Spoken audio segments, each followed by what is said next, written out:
My name is Tom Martin. I'm with Autorun. We're going to be having a webinar today about Communique for Seller Central.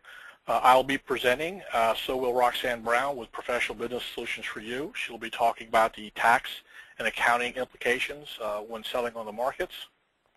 Okay, so let's go ahead and get started. Okay, so use the Questions tab to submit questions or communicate problems. We will conduct a Q&A at the end of the webinar. If you're using audio through GoToMeeting, GoToWebinar for best results, close email, Messenger, or any program which uses bandwidth. Today's presentation will be recorded, and we should have it up on our website by tomorrow. Okay, so let me kind of give you a little bit of a data disclaimer here. We are using demo data and things like that, so sometimes the data doesn't quite match. I hope you understand. We're not using real-world data, so just bear that in mind. Okay, so let's talk about today's agenda. Okay, so basically we're going to do a quick overview of the dashboards, the settlements, the reconciliation, accounting summary, and some of the implications. Talk about the orders, buyers, products, FBA, and a whole bunch more.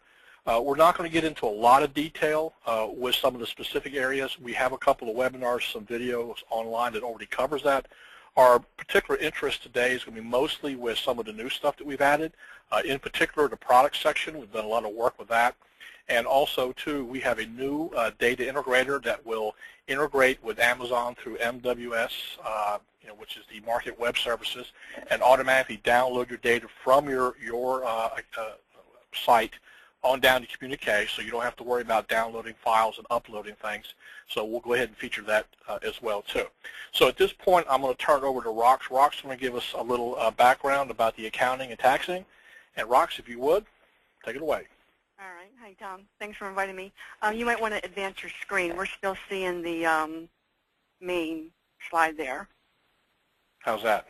There you go. All right. Okay. Thanks, everyone, for attending today. So my name is Roxanne Brown, Professional Business Solutions.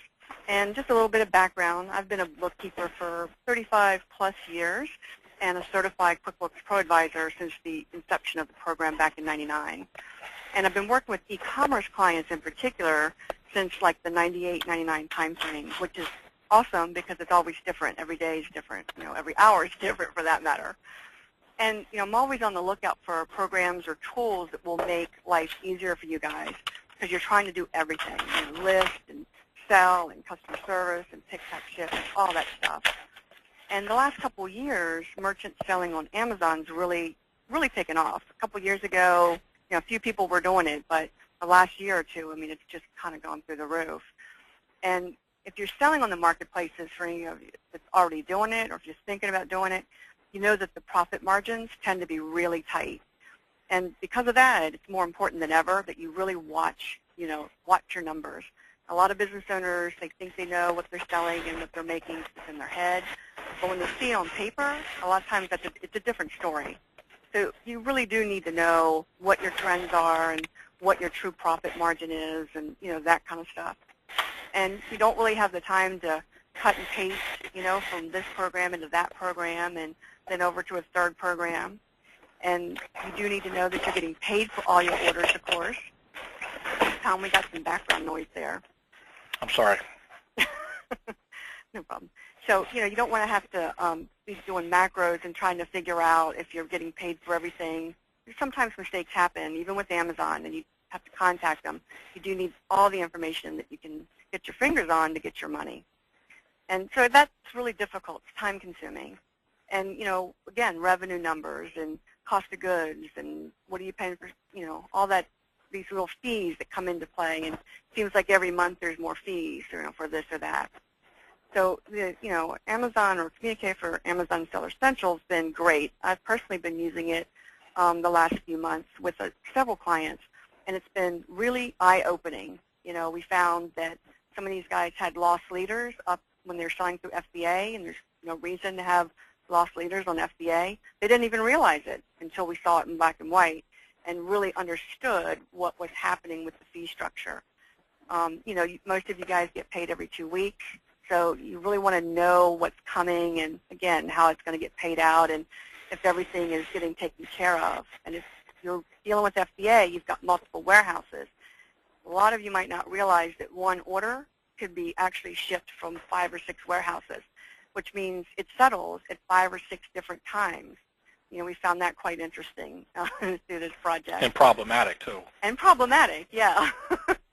So, and, you know, pretty much every day I'm getting asked, how do you reconcile these two things? And it's, again, kind of a difficult process if you're doing it manually. If you have QuickBooks, you're probably just putting something in total. If you're doing it in Excel, same thing. So this is going to make you guys really happy when you can see all what you can do with this tool. So this is going to be able to import everything, and Tom's done some really cool development in the last couple months. The auto integrator, you know, I love that feature. You don't have to go out and get anything and upload it any longer, which is just awesome.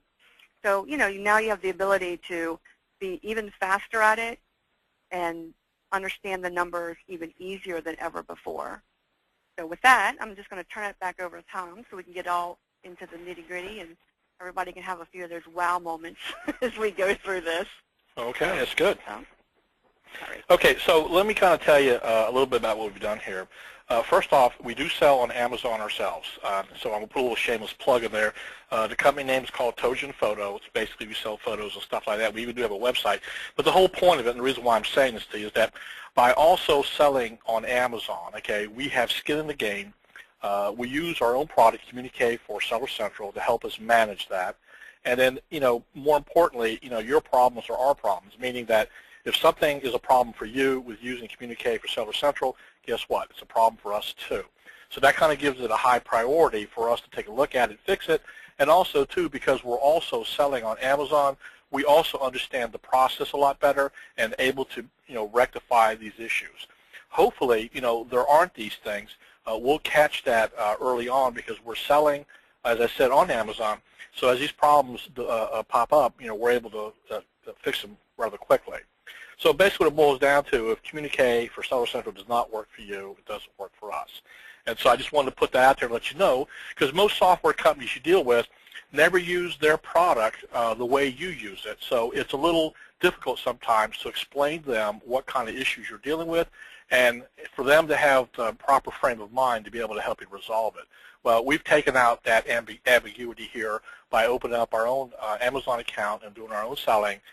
So we basically face the same trials and tribulations that you guys do every day. So having said that, let's move on to our next slide. Okay, well, actually, let's go back to our previous slide. Let me go ahead and move over and open up Communique for Seller Central.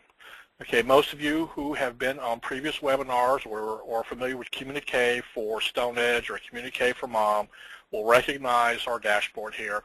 As a matter of fact, we made a point to create this very similarly so that those who have experience with prior versions of our product or other versions of our product will have no problem getting up to speed on this. So I'll just go over a few of the areas and kind of explain what these things do, and then we'll get into the meat and potatoes, all the new stuff that we've done. So the first screen you see when Communique opens up is your dashboard. This one on the upper left-hand corner is your sales at a glance. These are refunds. Actually, they're adjustments. There really isn't a refund report you can download, so we pretty much have to rely on the adjustments that come in through the settlements. So there's a little bit of a time lag depending on how long your settlement period is.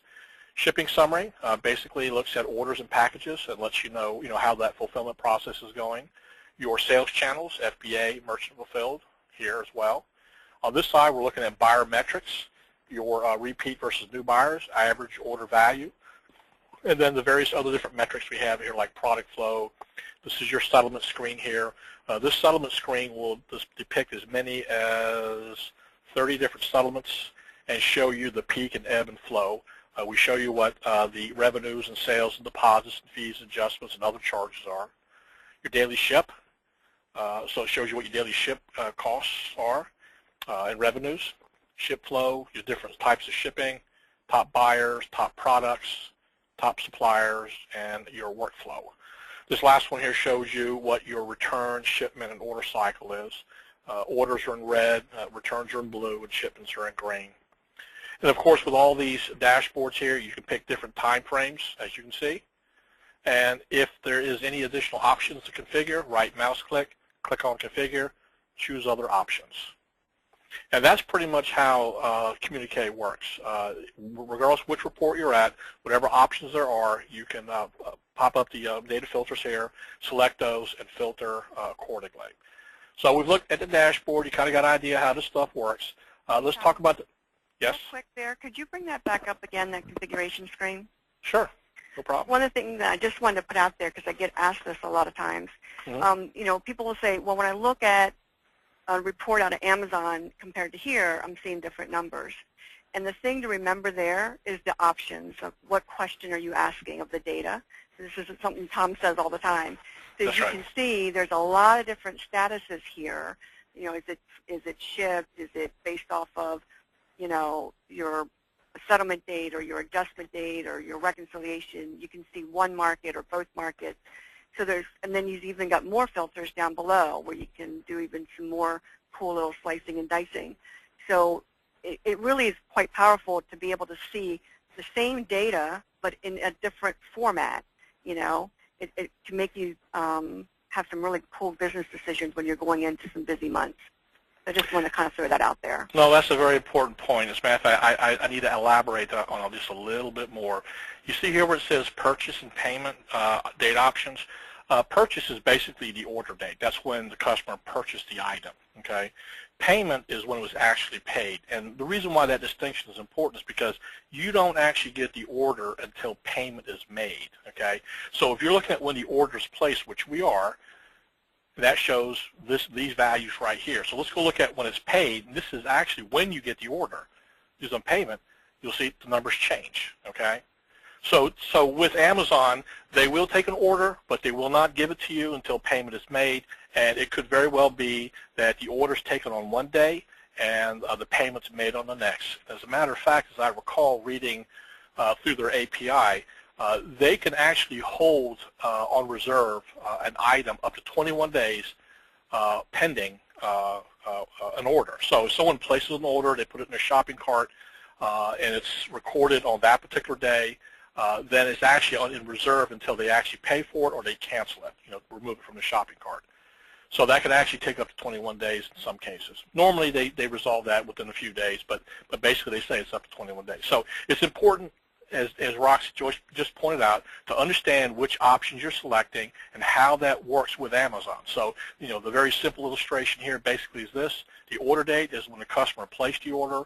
The payment date is when the customer paid for it, and it's also the time, or generally the period, that Amazon gave you the order. So it's important to know that. And that's very, very critical because you have to understand the question you're asking in order to understand the results that you're getting. And, quite frankly, all these are accurate. It just depends on what you ask and what slice of data you're looking at. So if we're looking at, for example, we talk about payment, but we're only looking at, for example, merchant fulfilled, and we remove the FBA, those values change. But they're still accurate because of the question you asked. Anything else I need to add, Rox? No, that's good. Okay, all right. And I'm glad you pointed that out because, quite frankly, these little nuances make a big difference, and you have to understand what it is you're asking. Okay, so we have a buyer section here. Although you're not really allowed to market directly to the buyers, you can do some CRM, slicing, dicing, segmentation, that kind of stuff on buyers. And so we have a whole buyer section here devoted to that. So you can pretty much look at many of the same metrics that you would with a regular CRM. It's just that, as I said, you're not really supposed to market to them, but this kind of gives you an idea of who's buying and from where. We include things like the geographic area, state, city, that sort of stuff. Your geos is basically geographic areas where you can see what kind of sales you're having where, based on state or country or even Canada. The order section, a bit more elaborate. You have your Order Explorer, which is where you handle and work with all your orders. And then we have a variety of other reports in here, like gross margin, return on your investment, sales summaries, we got cohort analysis, product sales, sales analysis, a whole slew of different reports. Now, I'm going to come down here to data feeds. Now, in the first version that came out, we had, we had a way to be able to manually import all your orders. And now, if you see this where it says this ASC integrator, our Amazon Seller Central integrator is actually doing the import now.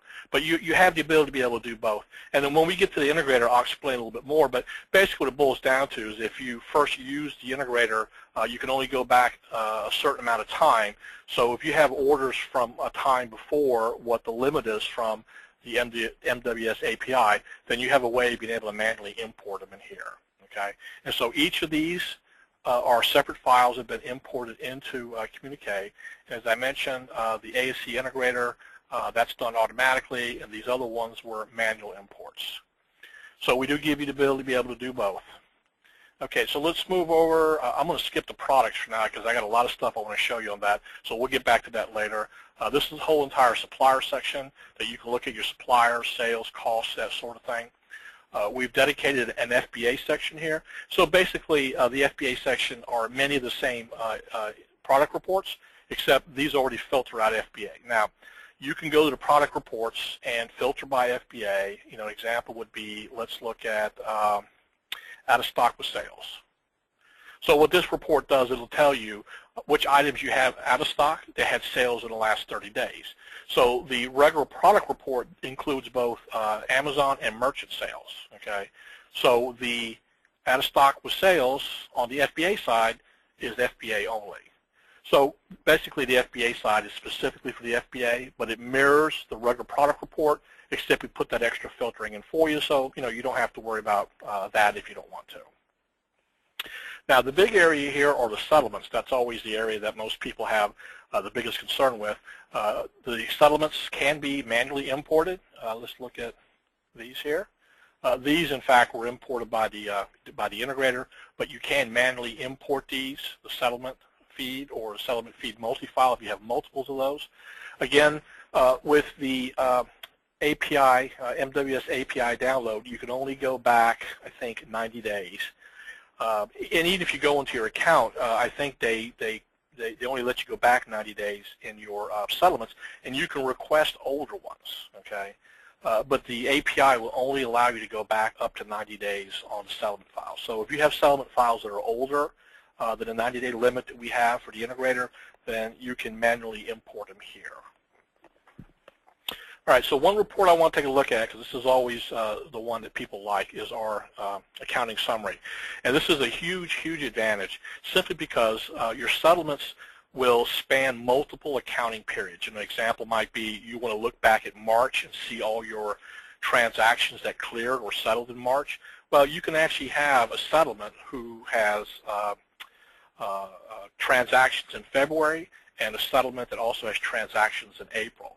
So if you were to look simply at the settlement file itself, those transactions can and do span multiple accounting periods. So with the accounting summary report, we solve that simply by saying, okay, the only thing we're really interested in is the transaction date during the period. We don't really care what settlement it belongs to. So in this case, we're looking at last month, and we have all these settlements here that span from January through March, and the only thing we're really, actually April, spans through April. So really all we want to know is those transactions that settled in March. So simply put, we just press on the apply, and we're getting all the orders, then the adjustments, and then other transactions. Almost done. There you go. So now we have the accounting summary for the month of March. All transactions in here will be for the month of March. One of the things I like to show is the ability to be able to group. So we're going to take type, and that separates or groups these based on adjustments, orders, or other transactions. The other thing we like to do is grab the descriptions to give you a little bit more detail. And as you can see, what we've done here is we've grouped it by type, then description. So now we're looking at other transactions here based on each transaction type. So we have essentially, disposals, inventory reimbursements, customer returns, damaged warehouse, lost inbound, lost warehouse, labels, the whole variety of different other transaction fees that Amazon charges you. So you can see how simple that was. Basically import a settlement file, go use the accounting summary and group a couple of these columns, and now you have all these charges, all these credits and debits easily categorized for you. I know, Rox, this is the point where we're going to get you to chime in and say something about the accounting summary report. Yeah, I use this all the time.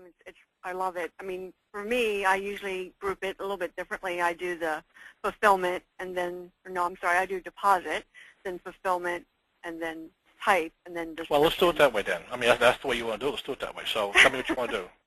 Do it by deposit. Okay, so you want deposit date for last month? Mm-hmm. That'd be great. Okay, and what else you want to do? That's good for right there. Okay. And the reason I do it this way is, we're going in and we're trying to match up against when you guys get paid out.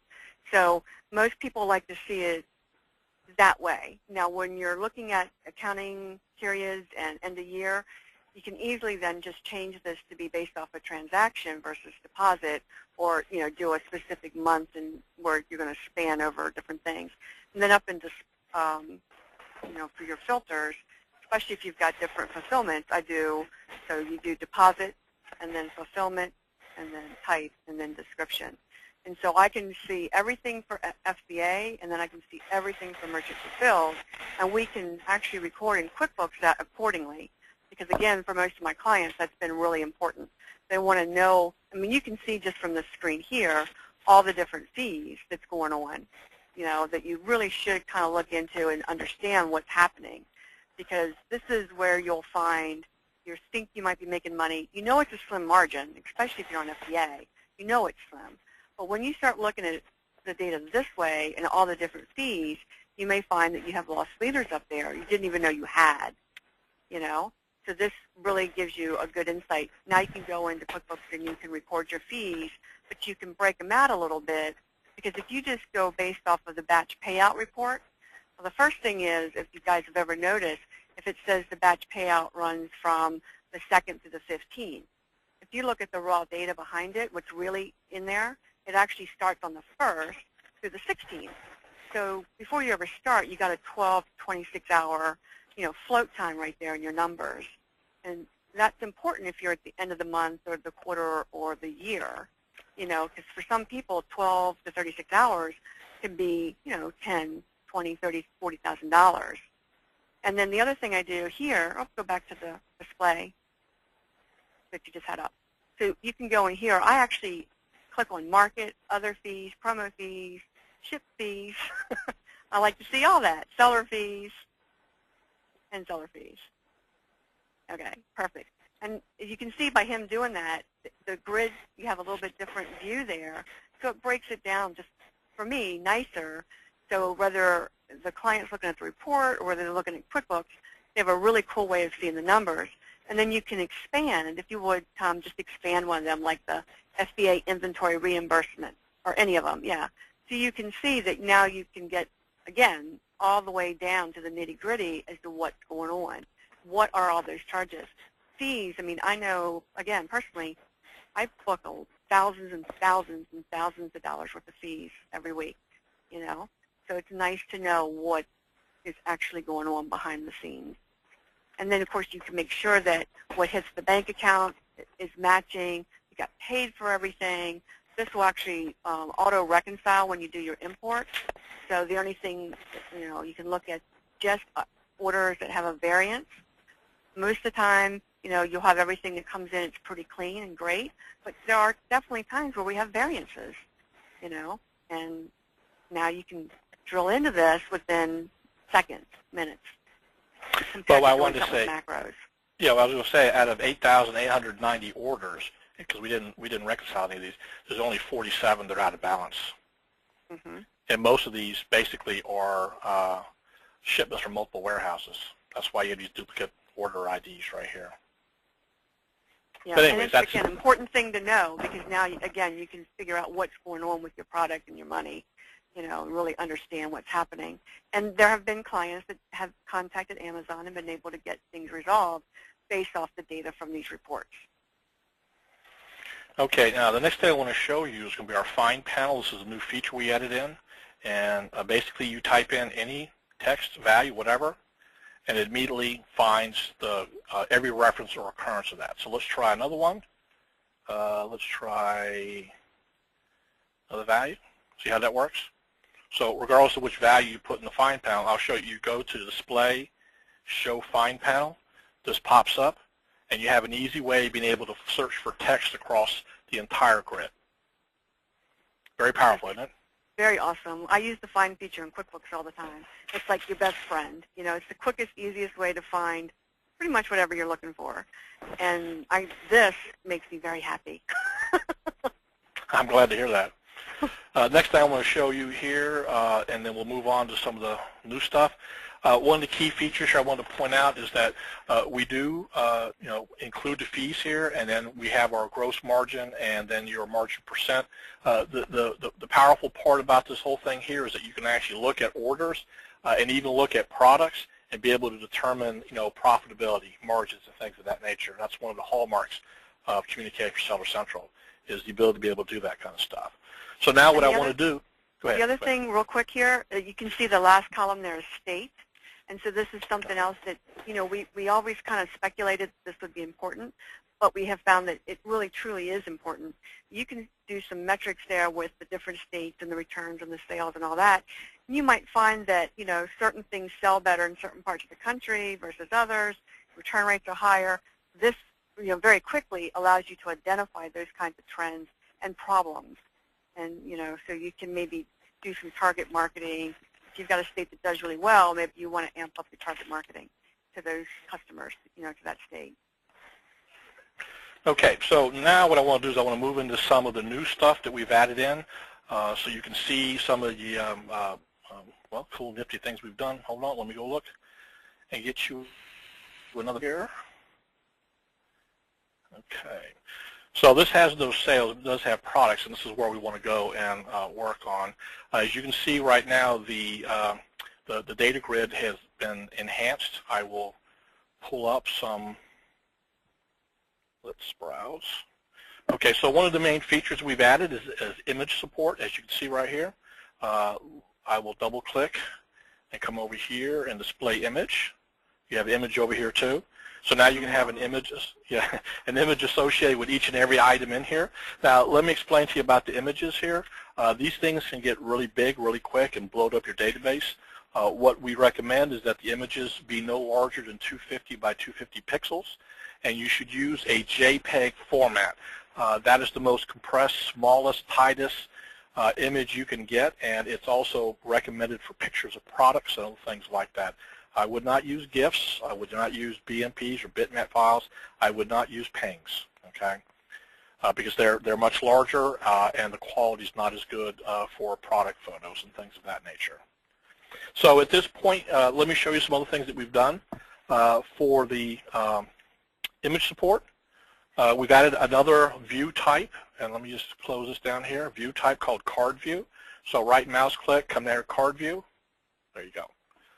So now we have a different way of being able to view your products, product info, quantities, cost and pricing, description information. See how slick that is? That's the ooh-ah moment. Yeah, and you can come over here and change your photo here. Right mouse click, load a new one, delete the existing, or if you're down here, same thing. So there's two places you can actually add your photo. In the regular data grid, you cannot, but you can here in the data page, and you can here in card view. Okay, so let's talk about a couple other enhancements we have for the product section. Let me come back over here to data view. All right, a little right mouse click here. We've added the ability to be able to import data. So basically what you can do is come over here and find yourself a tab delimited file. And I'm coming over here, and we've just selected a file. It doesn't really matter what field headers you use. I mean, it would be obviously better if you use the same field headers as us, because we do look for those, and we will map them automatically if they're available. We do have a template file that we can provide that you can use. But if you use different types of field headers, you can always come up here and just map them. So this is the product name, item name, product name, local SKU, and product SKU. So we've just mapped all the fields. That's all you have to do. At this point, just click on Process, and what it will do, two things. One, if the SKU does not exist, it will add it and whatever information that goes along with it. The only field that's absolutely required is the product SKU. So if you don't have some of the other fields, it's okay. It doesn't matter. Obviously, the more information you have, the better, but as far as adding a new SKU, you just need the SKU itself. The rest of it's optional. If the SKU does exist, then whatever fields are here, it will update to these particular values. So this is a really good way if you want to, one, get your latest quantity on hand or your quantity on order, or if you're looking for your cost information. It's a good way to be able to export from whatever inventory management program you're using and be able to easily and quickly import into Communique. The other thing I want to show you too are two Amazon reports. It's the Merchant Active Listings Report and the FBA Fulfilled Inventory Report. So basically both these reports, depending on what market you're selling in, whether it's Merchant Fulfilled or Amazon Fulfilled, basically has all your inventory listed and your current quantities on hand and other pertinent information like that. Okay, so if you wanted, you could download that file from Amazon and you can do a manual upload here, or you can use our integrator, and I will show that here shortly. It'll do that for you automatically. All right, so those are three new things here, actually four if you count the card view. So we got the ability to be able to import data and then download directly or upload the files from Amazon here. And then let's go over to our data page and show you some nice stuff we've done here. I will turn display image off. Okay, so we've added a lot of new fields, and let me show you what they are. Okay, so we've added in the FBA SKU, FBA SKU here, field here. Okay, you know, I've heard a lot of people tell me that you can't have the same SKU, merchant SKU for merchant fulfilled and FBA. That's not true. FBA creates its own SKU and uses it internally. As a matter of fact, if you look at their FBA fulfilled inventory report, by using the same SKU between FBA and merchant fulfilled, it can link those two together, and it will indicate in that file if it's merchant listed and how many quantity on hand you have on the merchant listing. So I do know that you can actually link those two together, and you do that with your own particular SKU. So when you're selling FBA, Amazon's internal SKU that it uses is returned back to you. You can actually list it here. And then we put in the additional FBA quantity fields, quantity at FBA, quantity in transit. You have reserved, unsellable, you know, inbound, processing, that sort of thing. So when you bring down the FBA fulfilled inventory file, all that information is contained in there, and we will show and display those here. Okay, so we also have indicators here that indicates whether or not the item's listed FBA or listed merchant, so you know what type of listing it is. And then we've added cost and price information for FBA. So basically you can have cost and price for merchant fulfilled and a separate cost and price for FBA. And the reason why that's important is because obviously, you know, you may have higher costs to ship an item to FBA and sell it there than you do from the merchant side of it. So it's possible to allow you to be able to store both the cost and the selling price for each. And by the way, Amazon does allow you to sell your FBA at a higher price than your merchant. They don't bar you from doing that, okay? And then a couple other things that we've added. Let's see. You may find very interesting. We've added in the estimated ship and the estimated fee, okay? And let me pull up some that I have here that we've already got filled out. There you go. So what we've done here is we've put the estimated ship of $2.09. That's how much it costs to ship a 5-ounce package first-class parcel post. And then the fee for this on Amazon is $1.34. So what that does is that tells us that our gross margin is going to be $4.17. And our gross margin percent is going to be 46.59. Now, this comes in really handy if you're selling and offering free shipping. You can factor in your estimated ship cost and also your fee to find out what kind of margin you have. If you do not do free shipping, then you don't have to put the estimated ship in. You can actually probably use that for something else if you wanted. Like, say, for example, there may be some other costs associated with packaging or whatever the case may be that you might want to put in there. That's fine, too. So we've added that in here, and let's see. Okay. And we got, let's see, we want to show you, where is that at? Weight and unit of measure, okay? So you can actually put the weight of the product here in the unit of measure. We have that both for merchant fulfilled and FBA as well too. There you go, because they can actually be different. And then the other thing we added in here in the product section are your key product features and your search terms. And for those of you who filled out the inventory page, adding new inventory, these are one of the things they have. The key product features basically are the bullet points that go along with the listing. And then the search terms are essentially terms that you put in that allow a customer to be able to search for your product when they're looking on through Amazon. Okay, so we've covered a lot on the product stuff right here. And let me finish up this right here real quick. All right, so here on the product section, we've added the ability to be able to search by cost and price. And then we have an ASIN filter that we added in here too. Yeah, I was telling Tom earlier, I think this is really cool from customer service standpoint as well. You know, some people do more or less, you know, with that, but to have everything handy in one database and be able to see everything, can you imagine, you know, if a customer calls you up and they've got a question, you don't have to log into Amazon, you don't have to log into anything else and try to find it. The search feature is so fast and everything is at your fingertips. So, you know, if you're doing merchant fulfilled, I mean, you've got a great CRM tool right here, you know.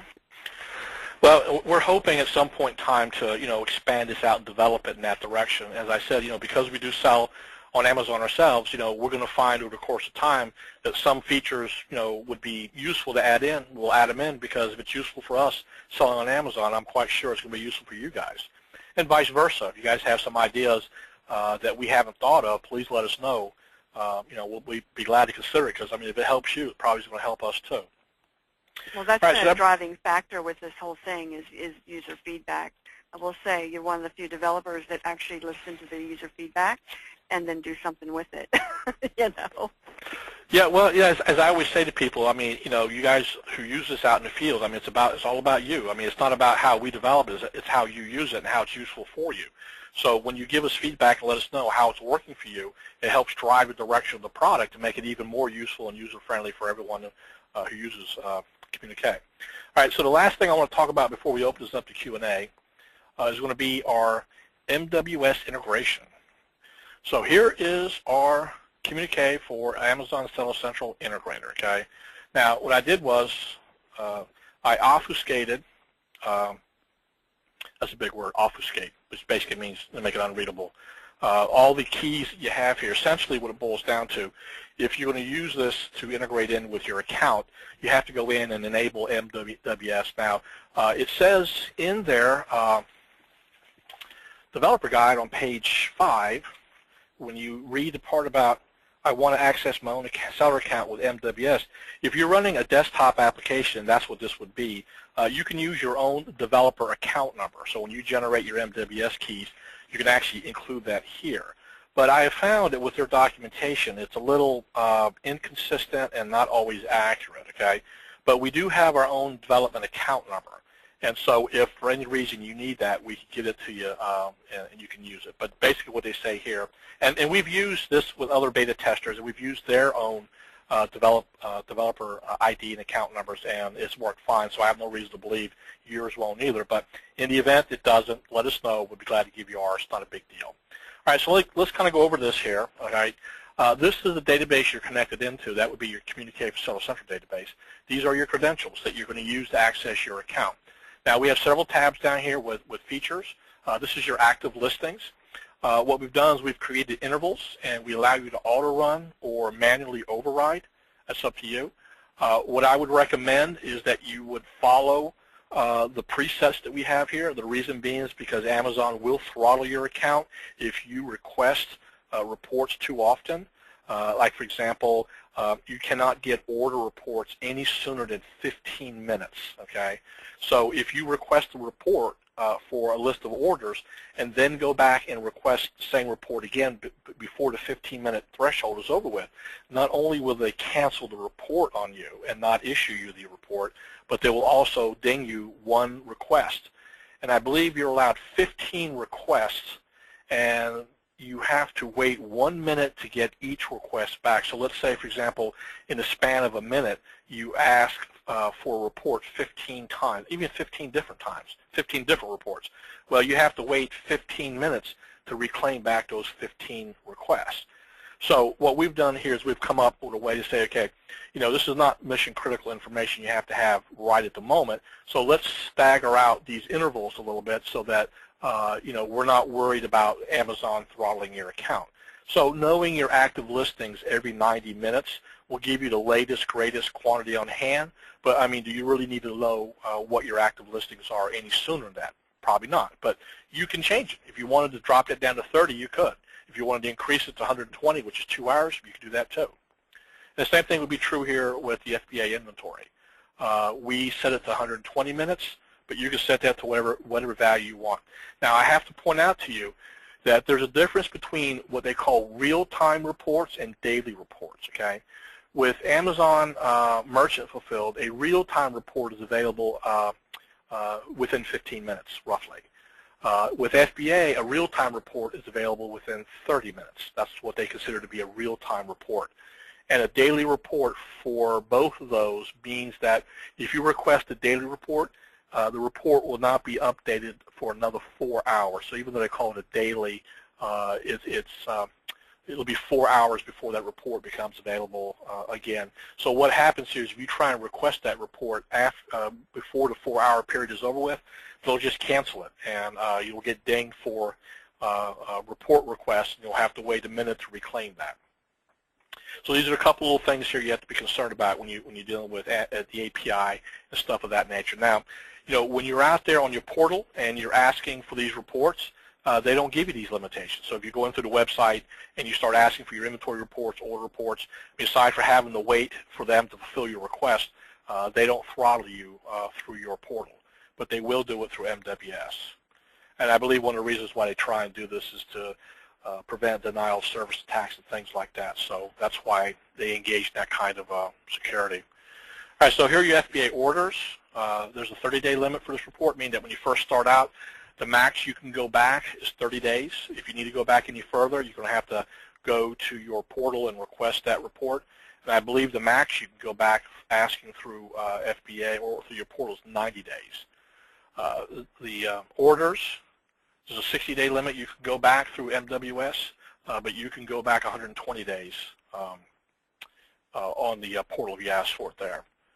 So these are some of the limitations that we have to work with, and that's just the way it is. That's the way Amazon does it. But essentially what's happened here is that this is running automatically. It will request the report. If the report can be requested, settlements cannot be requested. They cannot be scheduled. Amazon does that for you automatically. So as soon as settlement's available, we just check once a day at 2 o'clock in the morning. Some of you have daily settlements. Others have once a week. Others have once every 2 weeks, depending on the type of account you have. So we check once a day. And if the settlement is been posted, it's available, we automatically download it, we automatically import it, we automatically reconcile it. You don't have to do anything. This integrator takes care of the whole thing. And to show you how all this works, I'm going to come over here and show you that in the integrator directory, we create subdirectories. And for every active listing we request, there's a list here. And the same thing would be true of your FBA inventory, your orders. These are all your order files that have been downloaded and requested, orders, and then your settlements, of course, and then all the updates. And we didn't talk about that one in particular. What the updates does is it downloads whatever changes have been posted for your orders since the last time you requested it. So if an order status went from pending to shipped, or they have now tracking information or some other stuff that has changed since you received the order, that shows in your update file.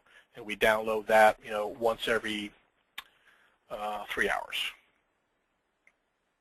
So as you can see, there's not really a whole lot you have to do.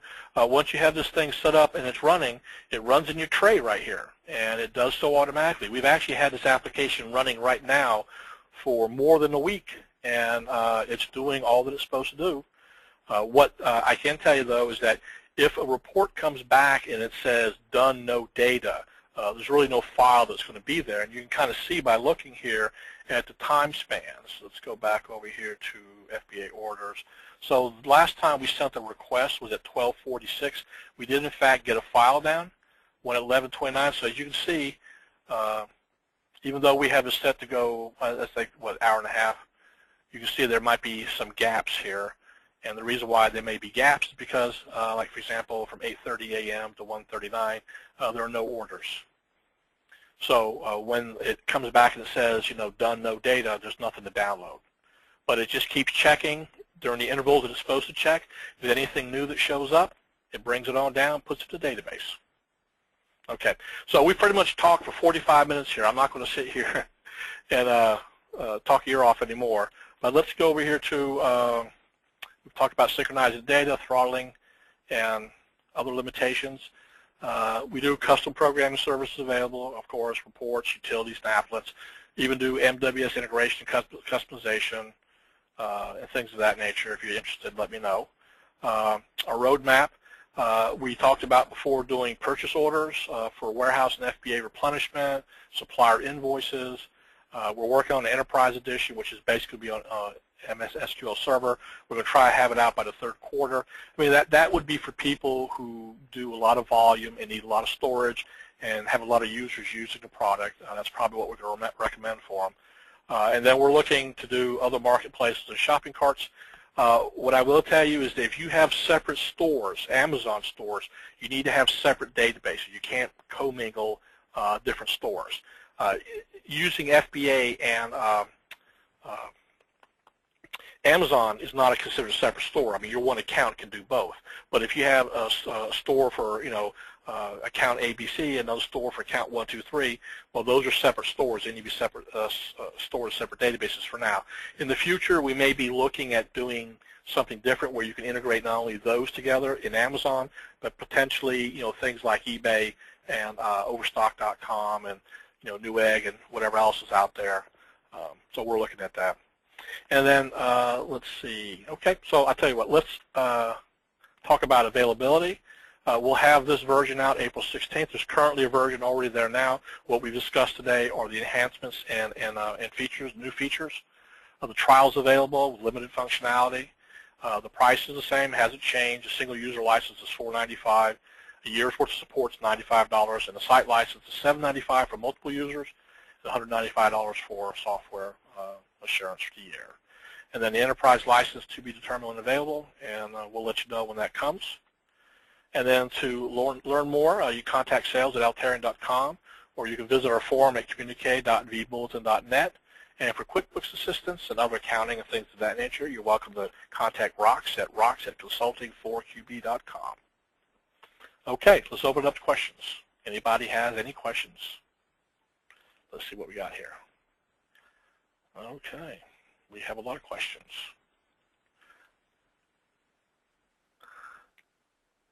It says, what's your seller name again? I missed that. It's called Toshin Photo, and our website is toshinphoto.com. I'm not trying to do a shameless plug, but I just wanted to let you guys know that we are in fact out there selling, so that we basically, feel your pain, so to speak, so that, problems, that we encounter are likely problems you'll encounter, and then vice versa. Problems you encounter are going to be likely things that we encounter. So we have skin in the game, and we're able to, be able to respond to you much better. I mean, obviously, when you have someone or a company that's, using their own product to sell like you are, I mean, they're going to be, in a better position to be able to help you out with what you need. Okay, and I have someone here. Okay, so let's see.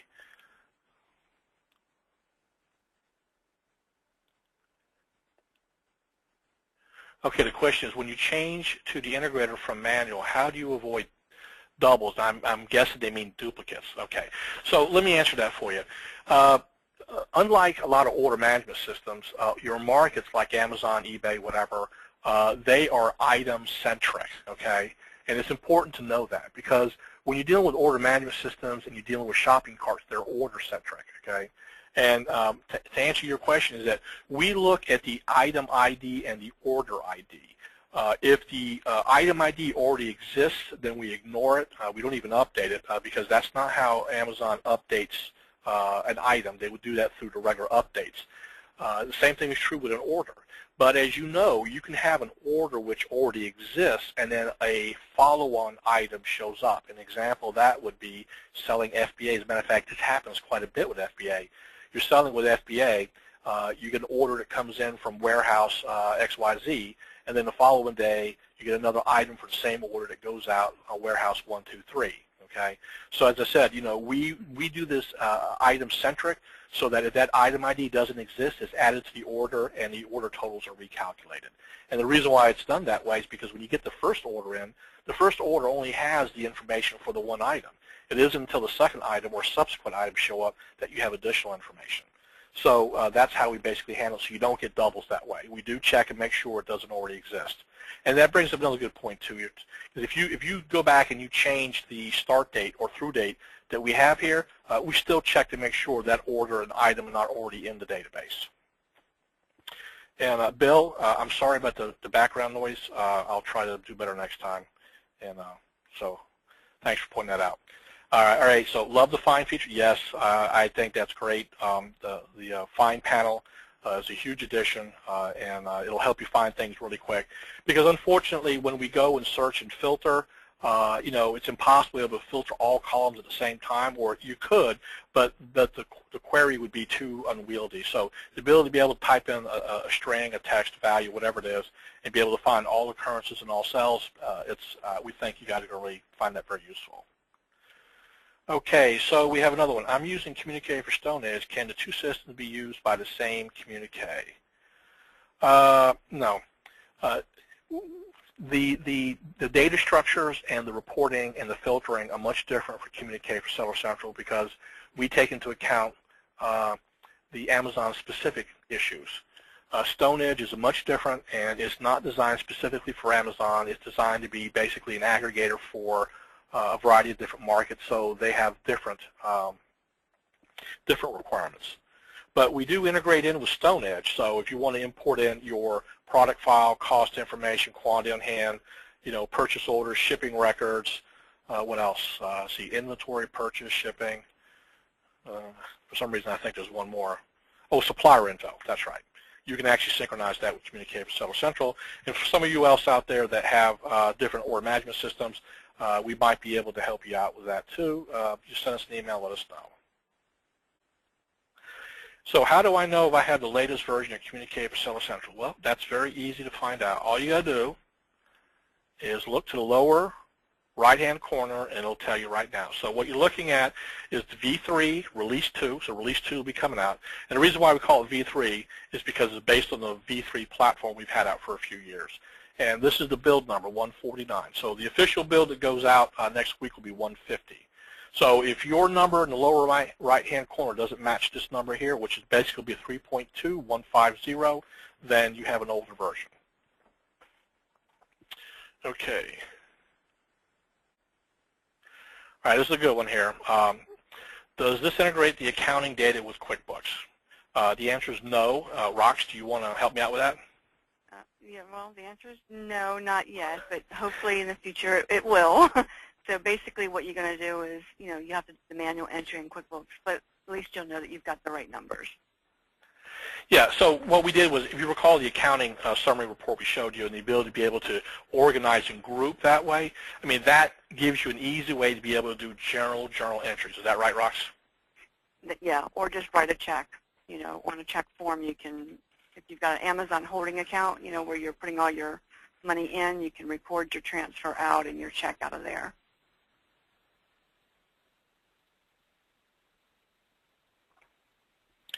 All right, so the next question is from a Stone Edge customer. Let's see what we got here.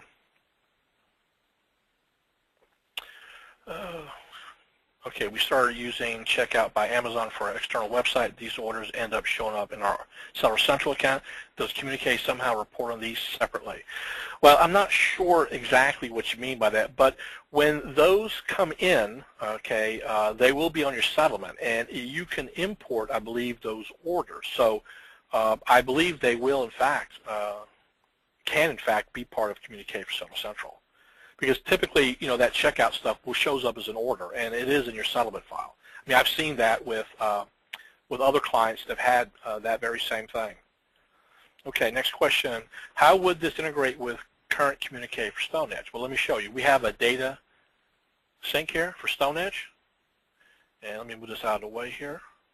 And basically what it does is you just point to your database, and then you just put your options here for your product import, purchase order, shipping, and suppliers, and just click on sync, and it goes out and takes care of it for you.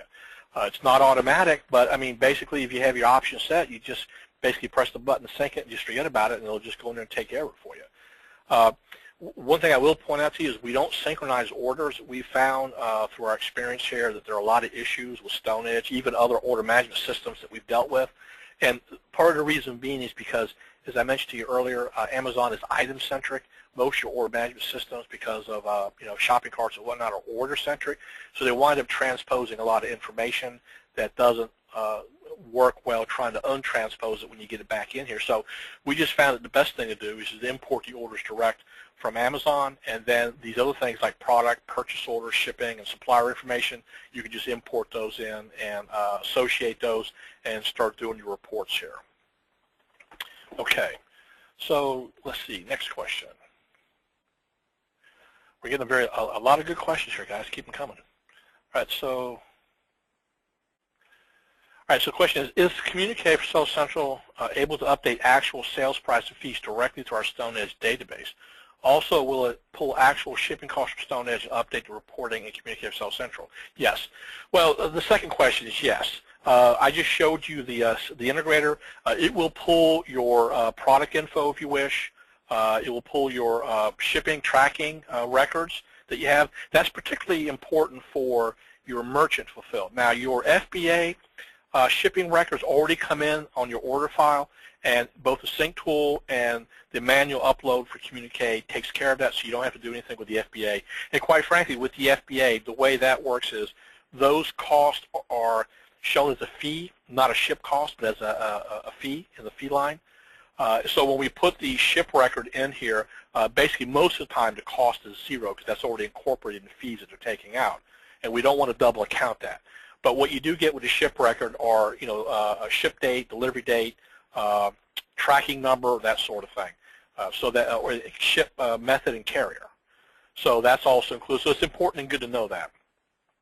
As far as pushing back to StoneEdge, to be quite frank with you, I'd be more than happy to take a look at that. I don't know what advantage would it be to push back the fees. StoneEdge does use a certain field, I forget what it is, currency 3 or whatever. I have to go back and look at it for market fees already. I mean, it may be that we could do that, but we don't currently do that. Okay, so next question. Okay, can you add new products to Amazon using this tool, or is it just reporting? Well, it's just reporting for the time being, but that doesn't mean that we're not working on that. If you recall, we added the search terms, key product features, we added in weight and unit and other things like that, which at some point in time, we would like to be able to push this back out to Amazon. So that's something we're currently working on. So for the time being, you would list your inventory, your active listings, your FBA on Amazon, and then you would use the active listings and FBA inventory fulfillment download to pull that into here. So that's basically how we have currently set up. All right, next question. Can you import images in bulk? I'm sorry, no, not at this time, but be happy to look at it. Essentially, it would not be difficult to do. You would just point to a directory, and I guess we'd have to figure out how we work the naming convention so we know how to map, the image to the product. A good example of that would be the image name is basically the SKU, the name of the SKU, or so you could actually map those. So I mean that could very well be done. We just haven't, be honest with you, I thought about it, just didn't have time to get to it at the time. It just didn't seem like a big deal, but it can be done. So if you're interested, let me know. Will Communique for Sales Central support multiple Amazon FBA accounts, i.e. US, UK, Canada? It does so right now. Let me show you how that works. There's a market tab here. Okay, naturally we get that here. All right. Let's see if we can do something different. Well, suffice it to say, and I will show that to you. It was available in the first release. It's a list of all the various different markets you're allowed to sell in for your particular account.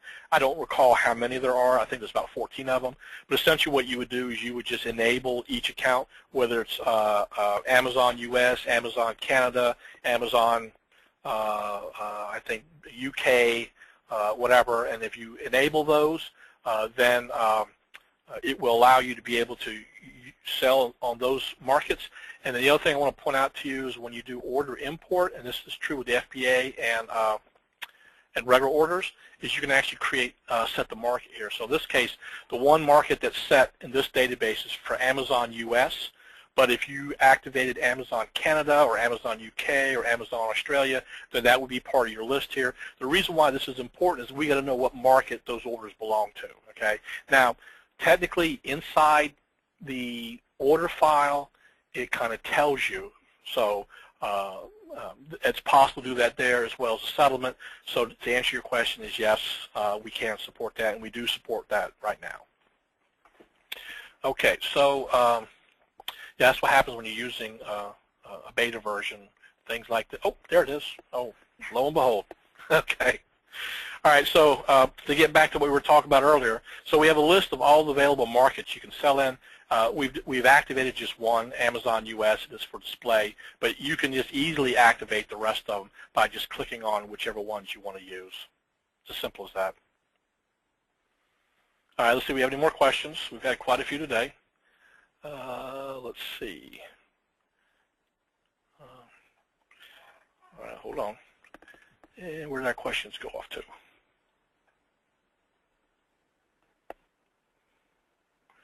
Okay, I guess we lost our questions tab. Okay, well, I guess it's probably a good time to go ahead and wrap this up. We've actually been talking a little bit more than an hour. I want to thank everybody for joining us. Rox, thank you so much for being here. Thanks for having me, and thank you, everybody, for joining us. And if you have any questions, please feel free to either send them to tech support, TECHSUPPORT at Autorun.com. I'll spell it for you. It's ALTAIREON.com. Or you can send it to sales at Autorun.com. So sales, S-A-L-E-S, at ALTAIREON.com. Thank you for your time. You all have a nice day, and we look forward to helping you out with Communique for Seller Central.